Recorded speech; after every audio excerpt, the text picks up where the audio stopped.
is Valley News Live at 4. We're following breaking news out of Beltrami County. First responders and law enforcement helped rescue an estimated 200 people fishing on Upper Red Lake after a large ice chunk broke free. Now here's a bird's eye view of Upper Red Lake, which shows some ice and some open water. The sheriff's office set up a temporary ice bridge so people could get across the open water. Someone from Northwoods Fish Houses observed a large crack on the lake's south shore, and that opened up east to west. The sheriff's office said that there was about 30 yards of open water between the shore and ice stranding the fishermen. We have a reporter on scene and stay with Valley News Live throughout the night for developments on this story. We have new information on a car crash in South Fargo that sent multiple people to the hospital. The North Dakota Highway Patrol says that 2 people have serious injuries. Now, this accident happened near the intersection of 25th Street South and 36th Avenue South. Officials say a Jeep Wrangler was trying to make a left turn into the Casey's gas station and was rear-ended by a Fargo school bus. The driver of the Jeep has been identified as 31-year-old Timothy Grunchow. The Jeep was knocked into the southbound lane of 25th Street and hit an SUV traveling south. The Jeep rolled onto its roof and Grunchow was thrown from the vehicle. The driver of the SUV is 51-year-old Yvonne Wilson of Fargo. They were taken to a hospital with serious injuries as well. The school bus driver has been identified as a 66-year-old. No students were on the bus at the time of the crash. And coming up at 6, we'll hear from those who live near the area and who say that something needs to be done at the intersection to prevent crashes from happening. Valley News Live's Kellen Harmon will bring us the story.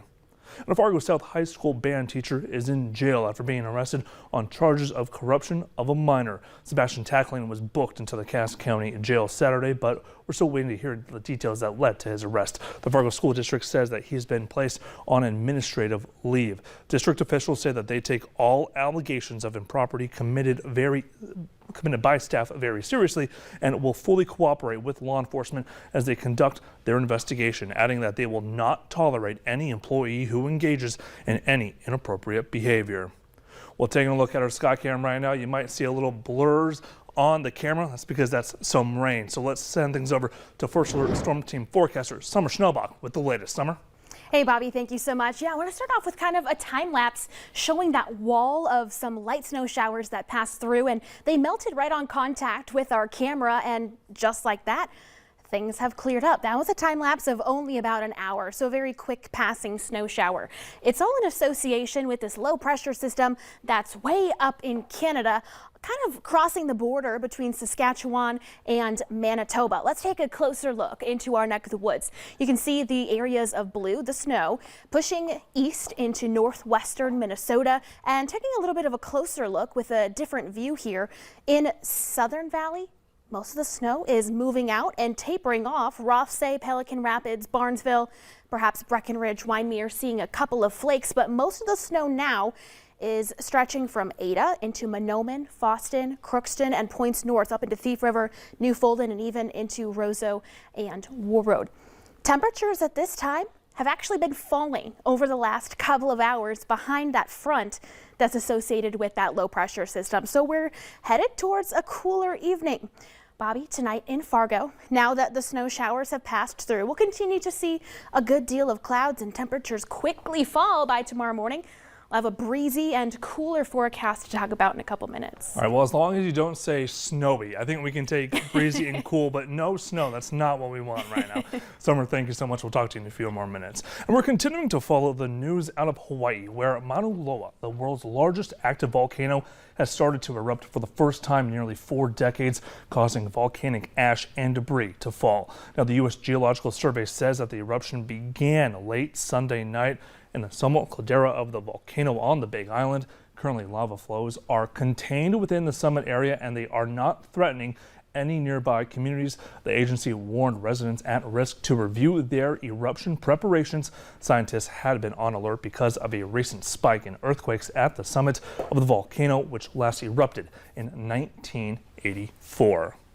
A gunman who carried out a mass shooting at the Tops grocery store in Buffalo, New York, pled guilty to state charges. Now, 10 people were killed when the shooter went on a rampage back in May, targeting black people at the business.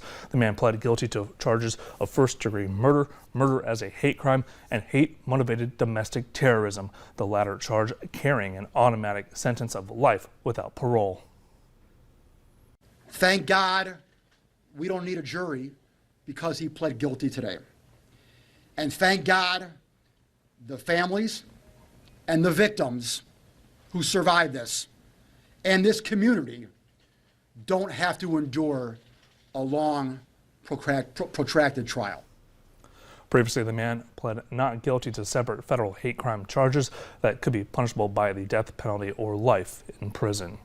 Well, it was supposed to be a fun time for parade goers in Bemidji, but it turned into an intense moment as officers responded to a report of a potential impaired driver Friday night. Now, officers identified the alleged drunk driver as 26-year-old Fisher Jambor of Bemidji, Minnesota. Several people who were at the parade detained Jambor and say that he tried to drive around barricades that had been set up for the Night We Light parade. When Jambor realized that he was not able to go around the barricades, he attempted to back away from the area, nearly hitting people with his car before he actually hit two parked vehicles. Now, officers observed signs of intoxication and requested that Jambor perform field sobriety tests, and based on the results, he was arrested for driving under the influence and booked into the Beltrami County Jail. The Moorhead Police Department says the suspect in a sexual assault investigation on the Concordia College campus is now in custody. Officials say that 20-year-old Sean Anton was back home in Ramsey County at the time of the arrest. A warrant had been issued for the student's arrest after an alleged rape inside a campus dorm last Tuesday. Anton is charged with one felony count of third-degree criminal sexual conduct of a mentally impaired or physically helpless victim. A man accused of several felony-level charges, including assault, terrorizing, and street gang activity, is scheduled to make a court appearance today. He's charged in the Cass County Court with aggravated assault, reckless endangerment, terrorizing, and criminal street gang. Now, according to court documents, the charges stem from an incident on November 16th.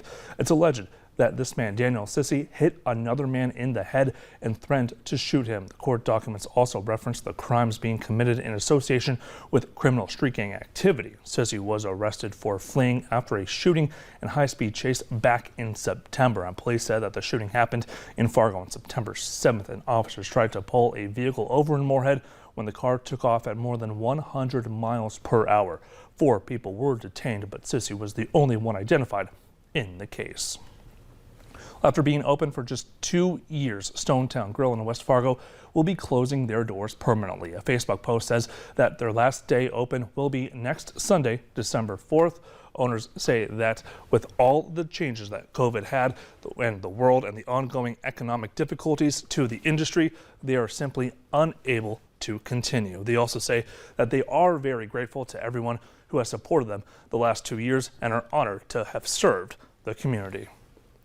Well, Adobe Analytics says that Americans spent $9 billion online during Black Friday. Today, that number is expected to be even higher, climbing above $11 billion. Jared Hill has a look at some of the deals on this Cyber Monday.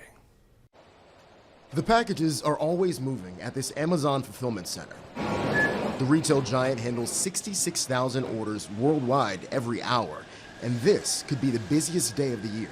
Cyber Monday is what we prepare for all year round. We've hired over 150,000 people this year to handle the demand. Amazon and other retailers have been working to attract holiday customers well before today, offering deals since October. That may lead one to wonder if Cyber Monday is still an event. Eric Matisoff from Adobe Analytics says the short answer is yes. The National Retail Federation predicts nearly 64 million Americans to do some shopping today. I think the fact that Cyber Monday is a big deal is because it's been ingrained into the culture, and that folks expect to have big discounts on that day. And experts say online shoppers are finding plenty of deals because retailers are trying to move merchandise. When pandemic-related supply chain shortages eased this year, a lot of stores received extra stock and are now willing to cut prices. Cyber Monday is going to be the best sale day of the entire season. Over the weekend, Adobe Analytics saw discounts of around 15% on apparel, 24% for electronics, and 34% off toys. For Cyber Monday, we're expecting discounts as high as 32% on computers. So if you're looking to get a computer, today is the day. Matisoff says there's good news for procrastinators who miss out on Cyber Monday. He expects good deals for computers and other items will continue into December. Jared Hill, CBS. Now, experts say that pandemic-related supply chain shortages have eased, and the stores that received extra stock are willing to cut their prices, adding that today could be the best online sale, not just of the season, but the entire year. And don't forget, the FM Area Foundation's Caring Catalog is online again this year and runs through December 9th. It's an online giving platform that connects community members to local charities. If you're looking to do some year-end giving, we have a link to the Caring Catalog on your VNL News app.